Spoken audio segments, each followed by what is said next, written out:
Welcome students, once again हम लोग शुरू कर रहे हैं एक दूसरी स्पेक्ट्रोस्कोपी।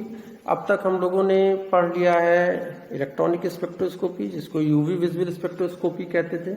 इसके बाद में हम लोगों ने क्या पढ़ा, वो है आईआर स्पेक्ट्रोस्कोपी, जिससे हम लोग फंक्शनल ग्रुप्स डिटेक्ट कर रहे थे। अब हम एक नई स्पेक्ट्रोस्कोपी को ले रहे हैं जिसका नाम क्या है, रोटेशनल स्पेक्ट्रोस्कोपी। इसमें हम लोग इसका इंट्रोडक्शन, थ्योरी ऑफ रोटेशनल और microwave spectroscopy, energy, rotational energy, rigid diatomic molecules को हम लोग कैसे निकालेंगे, सिलेक्शन रूल्स क्या हैं और एप्लीकेशंस, इसको पढ़ेंगे। बेसिकली ये फिजिक्स को बिलोंग करता है। आपके सिलेबस में बेसिक्स जितने हैं वो आप लोग तैयार कर लीजिए। इस स्लाइड में मैंने सब प्रिपेयर कर दिया है। वीडियो पॉज कर सकते हैं, पॉज करके आप एक अच्छा सा नोट्स बना सकते हैं। नोट्स बना लीजिए और अपनी थोड़ी सी टेक्स्ट बुक की हेल्प ले लीजिए। And I find that this will be the best way to study in this era of कोविड-19। और कुछ हम लोग कर सकते हैं, ठीक है। हम आपको फिर बताएं, हमने सबसे ज्यादा फोकस स्पेक्ट्रोस्कोपी बेसिक्स पे किया है। वहां पर आप चारों वीडियोस को एक नहीं कई बार देख लीजिए। जब वो बेसिक समझ में आ जाएंगे तो बाकी चीजें अपने आप ही सब क्लियर हो जाएंगी। उन बेसिक्स में हमने जो वीडियोस बनाए हैं कि इलेक्ट्रोमैग्नेटिक रेडिएशन क्या है, इलेक्ट्रोमैग्नेटिक रेडिएशन की किस रीजन की कितनी एनर्जी होगी, accordingly which type of change in molecular energy level they can perform, और उसी के बेसिस पे हम लोग स्पेक्ट्रोस्कोपी डिसाइड करते हैं। जैसे प्रीवियस मेथड लेक्चर्स में हमने बताया था, वही यहाँ भी कंटिन्यू करते हैं कि सबसे पहले आपको हम उस रीजन के बारे में, मीन्स माइक्रोवेव या रोटेशनल रीजन के बारे में कंफर्म करते हैं।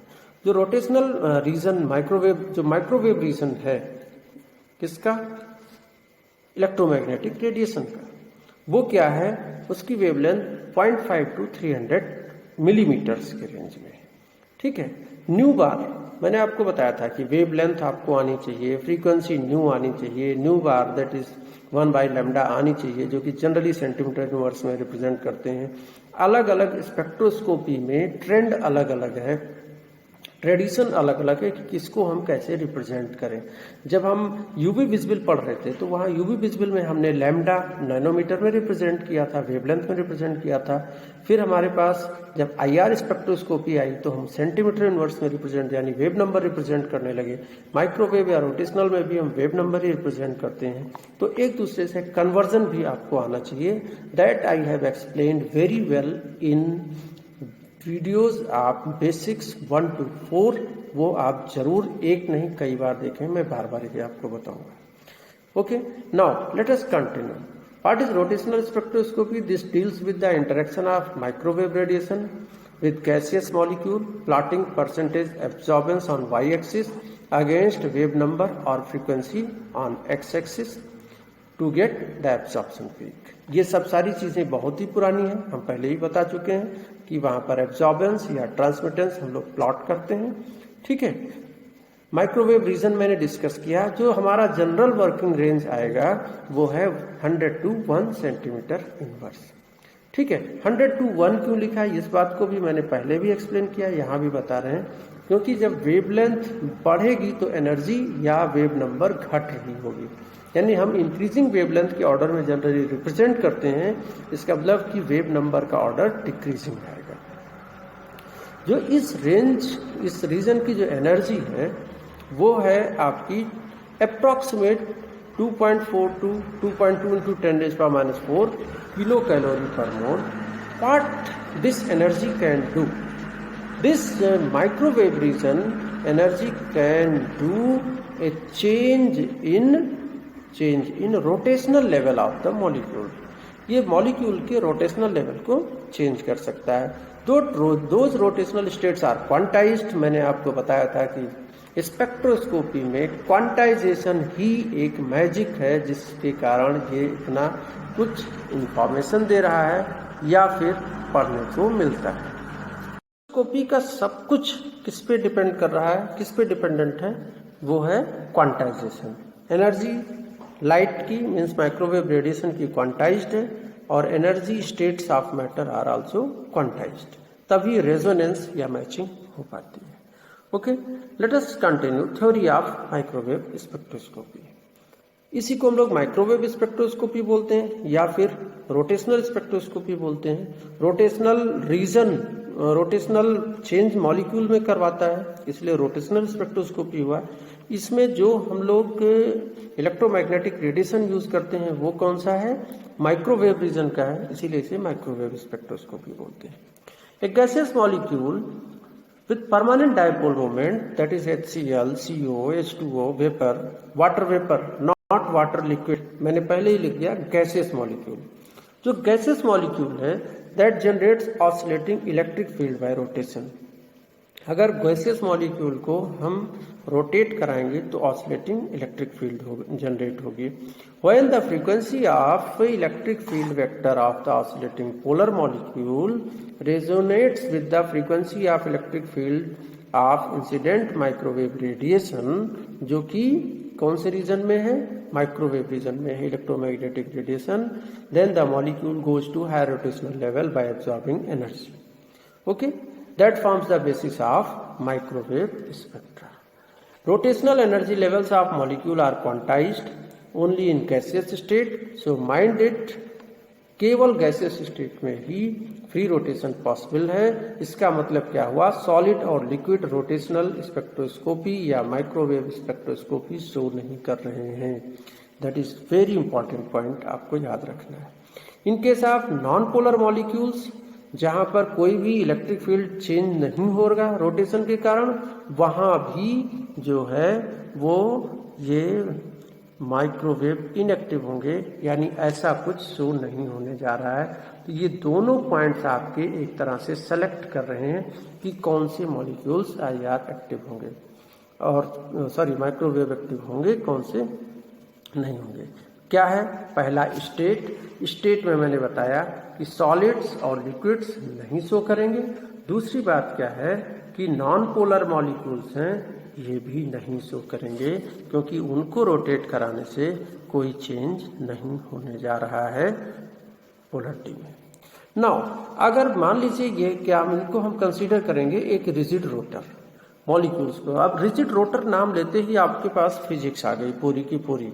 Means energy, rotational energy of a diatomic molecule, जिसको हम लोग रिजिड रोटर कंसीडर किए, तो रिजिड रोटर का सब कुछ जो आपने पढ़ा था 11th या 12th जहां भी फिजिक्स में पढ़ा, वो सब कुछ यहाँ से अप्लाई करके हम लोग एनर्जी निकाल सकते हैं। What is the benefit of this, कि इससे हम एक स्टेट दूसरे स्टेट नेक्स्ट स्टेट की एनर्जी थ्योरेटिकली निकाल सकते हैं। मॉलिक्यूल को हमने क्या मान लिया, rigid rotor. So a rotating molecule that can be considered as rigid rotor, suppose molecules जो हैं एक बॉन्ड है और उससे जो मासेस जुड़े हैं वो कौन कौन से हैं, M1 और M2 है। ये डिफरेंट हमने इसलिए किया क्योंकि इलेक्ट्रोनेगेटिविटी में डिफरेंस होगा, इलेक्ट्रोनेगेटिविटी में डिफरेंस होगा तभी जो है वो पोलरिटी चेंज करेंगे और तभी वो माइक्रोवेव एक्टिव होंगे। ठीक है, तो इनके मासेस अगर डिफरेंट हैं और उनको फिर हमने क्या किया कि रोटेट करा रहे हैं, तो किसी सेंटर ऑफ ग्रेविटी या एक पर्टिकुलर एक्सिस रोटेट करा रहे हैं, that axis has been given this one, centre of gravity इसका यहाँ पर होने वाला है। ठीक है, और जो हम रोटेट करा रहे हैं तो वहां पर मोमेंट ऑफ इनर्शिया इसका निकाल सकते हैं। ठीक है, moment of inertia I, that will be equal to m1 m2 upon m1 plus m2 r square. We can say mu r square. What is mu? This is reduced mass. Masses अगर different हैं तो उस cases में हम लोग क्या reduced मास लेंगे, यानी m1 और m2 डिफरेंट है तो, वरना I is equal to M R square, दो मासेज तीन masses m1 r1 square plus m2 r2 square ऐसे जोड़ते जाते हैं। रिड्यूस्ड मास यहाँ पर हम लोगों ने इसका ले लिया। ठीक है, अब आपको एक बात और पता है, angular momentum of rotating molecule. Angular momentum क्या हुआ, L is equal to I omega, और ओमेगा क्या है, वो है angular velocity. What is angular omega, this is angular velocity. तो दो चीजें आपको समझ में आए। हम लोग क्या करें कि एक मॉलिक्यूल जो डायटोमिक मॉलिक्यूल है उसको रिजिड रोटर कंसीडर कर ले रहे हैं, फिर रिजिड रोटर कंसीडर करके हम यहाँ पे एनर्जी कैलकुलेट करने की कोशिश करेंगे। उससे क्या होगा, we will be able to define various energy states, और वो एनर्जी स्टेट्स को डिफाइन करके कि एक पर्टिकुलर रोटेशनल एनर्जी लेवल ये है, नेक्स्ट और कुछ होगा, नेक्स्ट और कुछ होगा, मॉलिक्यूल कितनी एनर्जी गैप है, क्या ट्रांजिशन पॉसिबिलिटी, ये सब हम कैलकुलेट करना चाह रहे हैं। मोमेंट ऑफ इनर्शिया आई के बारे में मेरे से ज़्यादा बेटर आप सब लोग फिजिक्स पढ़ते हैं, वहाँ पे जान ही रहे होंगे। Tendency by which they resist to rotational motion, I is equal to mu R square हुआ, म्यू इज रिड्यूस्ड मास, और इसके अलावा angular momentum L is equal to I omega होता है। अब इसका मतलब आगे कंटिन्यू करते हैं कि एंगुलर मोमेंटम जो है वो that is quantized given by L equal to under root J J plus 1 H upon 2 पाई।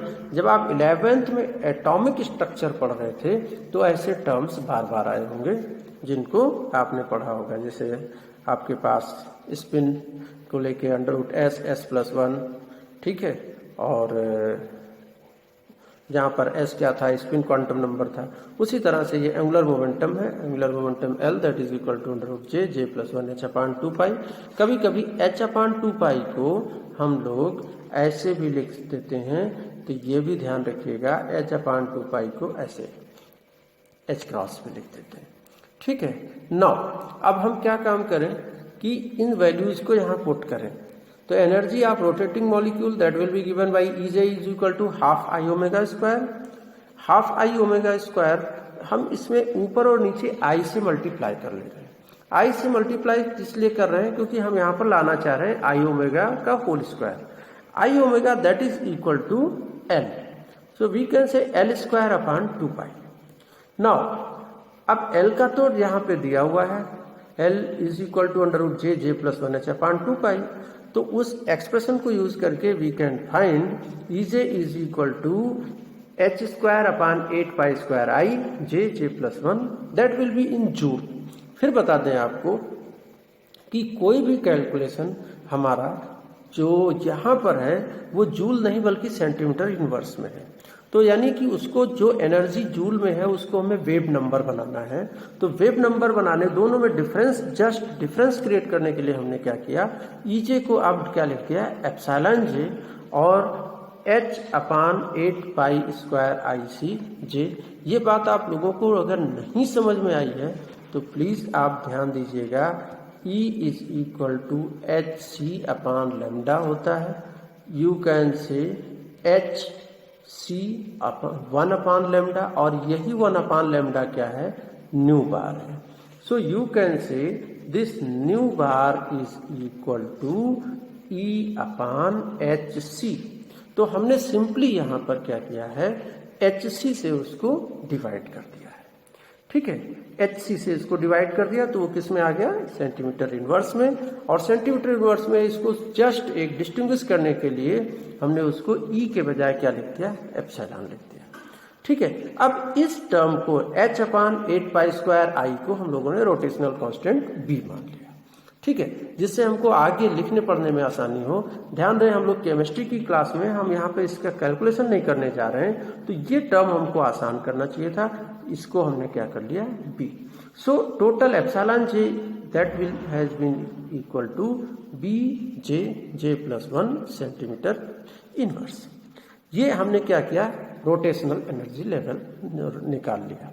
अब दूसरी बात, जे की वैल्यू ये आप आगे की उसमें देख सकते हैं क्या होगा, ठीक है। जो जे की वैल्यूज हैं वो सिंपल सी बात है, क्वांटम नंबर है, रोटेशनल क्वांटम नंबर है, तो 0 1 2 3 4 5 एंड सो ऑन यही होने वाली है। और उसमें भी अगर हम सिलेक्शन रूल लगाते हैं तो पता चलेगा कि रोटेशनल ट्रांजिशन जो है वो क्या है, उनका सिलेक्शन रूल है जे के प्लस माइनस 1, यानी एक ही एनर्जी। ये आपने कई सारी स्पेक्ट्रोस्कोपी में और भी देखा है, आगे आप रमन में भी देखेंगे कि ये एक साथ 2 एनर्जी स्टेट नहीं बल्कि अगर एक और है तो ये स्टेप बाय स्टेप, यानी जो अलाउड ट्रांजिशन है वो J delta J that is plus minus 1 है। अब अगर हम इसको अप्लाई करें, E J is equal to B J J plus 1 centimetre inverse, इसको हम अप्लाई करेंगे तो फिर देखिए जे की वैल्यू 0 हुआ, 1 हुआ, इसके करस्पॉन्डिंग एनर्जी कितना आ गया, 2b आ गया। 2b कैसे आया, जे की वैल्यू 1 रखा, तो अगर आपने ये कहा है कि जे की वैल्यू 1 कैसे, यहाँ पर ये कैसे आया, तो बी जे प्लस वन यानी 1 और 1 प्लस 1 कितना हो गया 2, तो 2 बी हो गया। इसी तरह से अगर जे की वैल्यू 2 है तो 6 भी हुआ, 3 है तो 12 भी हुआ, 4 है तो 20 भी हुआ, 5 है तो 30 भी हुआ। इससे हम कैलकुलेशन से बेनिफिट क्या हुआ, कैलकुलेशन से हमें एक चीज फिक्स हो गया कि जो एनर्जी ट्रांजिशन है वो 0 से 2 भी हो सकता है, 2b से 6 भी हो सकता है, 12 भी हो सकता है, 20 हो सकता है, 30 हो सकता है। यहाँ पर 2 के बाद 3, 4, 5 नहीं आ सकता, 6 के बाद 7, 8, 9, 10 नहीं आ सकता, क्योंकि उनके एनर्जी लेवल्स क्वांटाइज्ड हैं, यानी कि जो जे वैल्यू के करस्पॉन्डिंग एनर्जीज हैं वो क्या है, फिक्स हैं। और एक चीज और आप हमेशा ध्यान रखेंगे कि मैंने पहले ही बताया, जिनमें परमानेंट डायपोल मोमेंट है और गैसियस स्टेट में वही इनको शो कर रहे हैं। ठीक है, now allowed rotational energy levels of diatomic molecules. तो अब ये कैलकुलेशन आपने देख लिया। इसमें सिंपल अगर एनर्जी डिफरेंस की बात करें, ये तो अलाउड एनर्जी स्टेट्स हो गए, अगर किन्हीं दो स्टेट सक्सेसिव स्टेट्स के बीच में एनर्जी डिफरेंस की बात करें, that will always be equal to 2b। इसका मतलब क्या हुआ कि लाइन विड्थ जो है वो हमेशा कितनी रहने वाली है, यहाँ पर स्पेसिंग जो लाइंस के बीच में है वो कितनी होगी, 2b की ही रहने वाली है। ठीक, अब b की वैल्यू चेंज हो जाएगी। जैसे यहाँ पे हमने एक स्पेक्ट्रम आपको एक्चुअल में HCl का शो करने की कोशिश की। ठीक है, तो जो विड्थ है वो 21.2 सेंटीमीटर इनवर्स की है स्पेसिंग। अब स्पेसिंग जो 21.2 सेंटीमीटर इनवर्स की है, इसका मतलब एक b की वैल्यू कितनी हो गई, 10.6 सेंटीमीटर इनवर्स। ये वैल्यू मॉलिक्यूल टू मॉलिक्यूल क्या होगा, वेरी करेगा। ठीक, अगर आपसे पूछे इंटेंसिटी ऑफ स्पेक्ट्रल लाइंस क्या होने वाली है, तो obviously intensity of spectral line that will depend on population of the molecule, किस पॉपुलेशन में कितने ज्यादा मॉलिक्यूल्स अवेलेबल है।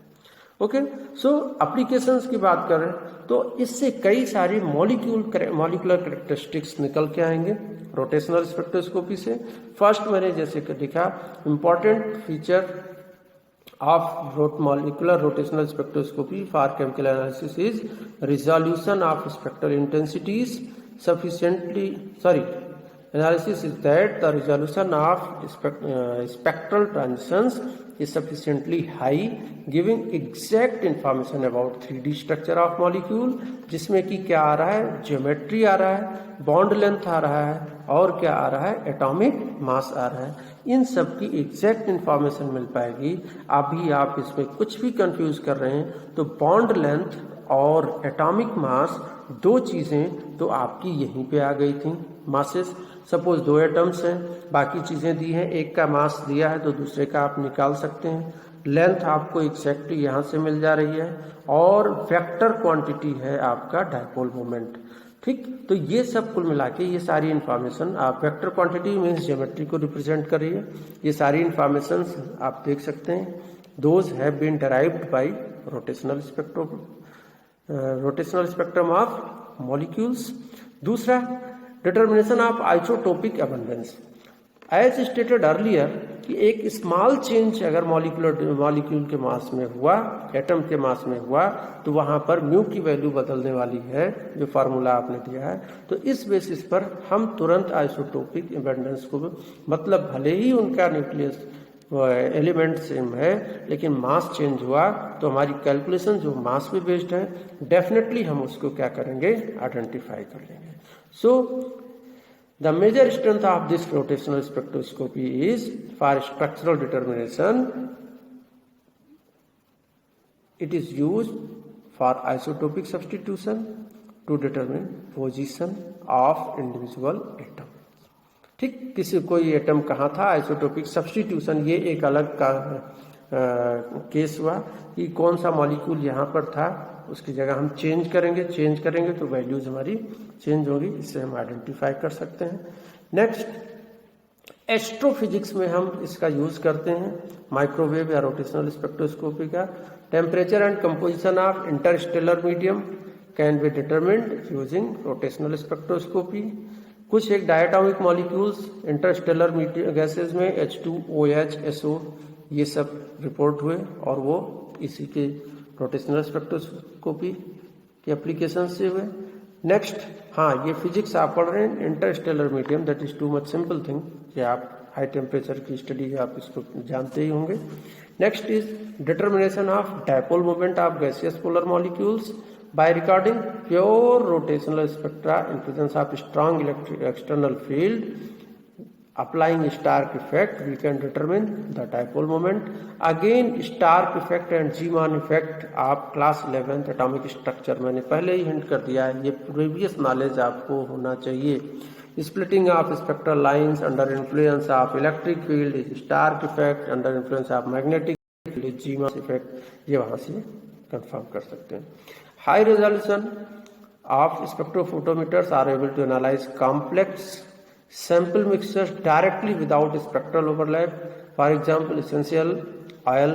अब आपको मैं यहाँ पे बता दूं, essential oil यानी परफ्यूमरी जिसको बोलते हैं, उसमें क्या है कि हम लोग सब्सटेंसेस और मान लीजिए कोई प्लांट है उसकी लीव्स, उसका हम स्टीम डिस्टिलेशन करके निकाल रहे हैं, तो वो उसमें बहुत सारे कंपाउंड्स प्रेजेंट रहने वाले हैं जिनको सेपरेट करना मुश्किल है। रोटेशनल स्पेक्ट्रोस्कोपी से बिना सेपरेट किए हम उनकी प्रॉपर्टीज स्टडी कर सकते हैं, तो that is benefit. There are some limitations also. Limitation number 1, only molecule with permanent dipole moment, केवल उन्हीं की स्टडी कर सकते हैं। मॉलिक्यूल गैसेस स्टेट में होना चाहिए, मैंने पहले ही बताया, ठीक, यानी सॉलिड और लिक्विड नहीं चलेंगे, ठीक, क्योंकि उनमें फ्री रोटेशन नहीं पॉसिबल है। इसके अलावा लार्ज मॉलिक्यूल्स, उनको लेके भी डिफिकल्टीज मिलने वाली हैं, क्योंकि they have more than 1 internuclear distances which can not be easily shortened out from the determined moment of inertia. So in this way we have finished another spectroscopic method. Now you may pause this video time to time and make the note. Take help of textbook to prepare a proper note. Thank you everyone.